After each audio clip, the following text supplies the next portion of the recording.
First day of the Africa CEO Forum was all about countries, specifically Cote d'Ivoire, Ghana and Zimbabwe, all making a very strong pitch to investors and businesses who are here, saying, look, their countries are entirely open for business.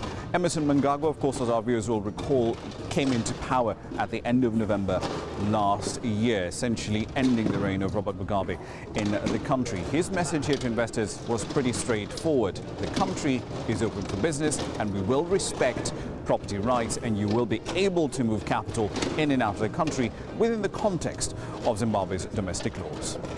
With us in Zimbabwe, the question is not which minerals we have, but it's simpler to ask which minerals we do not have. To encourage and attract investment into the mining sector in particular, and other sectors in general, therefore, my administration has amended the indigenization and empowerment policy to limit the 51-49 investment ratios in favor of locals to only the diamond and platinum mining sectors. The percentage of shareholding ratio of foreign investment into any other sectors of the economy may therefore now be independently negotiated by the respective parties. He also made a pretty strong pitch for investments in the mineral sector. One of the main assets, of course, that Zimbabwe has in that respect is platinum, which hasn't been doing particularly well as far as the price is concerned, down to about $950 an ounce, well off the highs of about $1032 an ounce a little earlier in the year.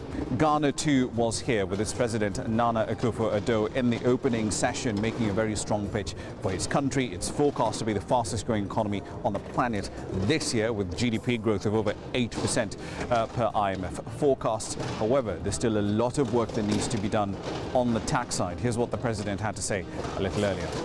An increase in trade is the surest way to develop fruitful relations between our respective countries.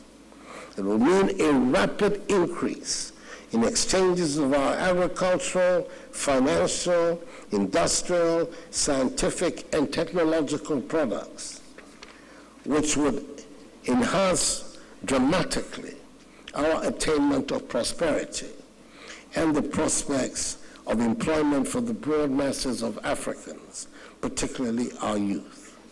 Remember, relative to her peers in sub-Saharan Africa, Ghana's tax revenue as a percent of her GDP isn't particularly bad. It's about 15% or so. But it has significant problems with exemptions and quite a bit of tax avoidance that it does need to solve. And it is working on that under an IMF program. In the first week of April, in fact, there will be a revenue mobilization-focused conference taking place in Accra, Ghana, held jointly by the Government of Ghana and the International Monetary Fund on the 4th and the 5th of April. So investors should expect to hear a lot more concrete detail about what the Ghanaian government wants to do on the fiscal side over there. From Abidjan in Cote d'Ivoire, I'm Ramah.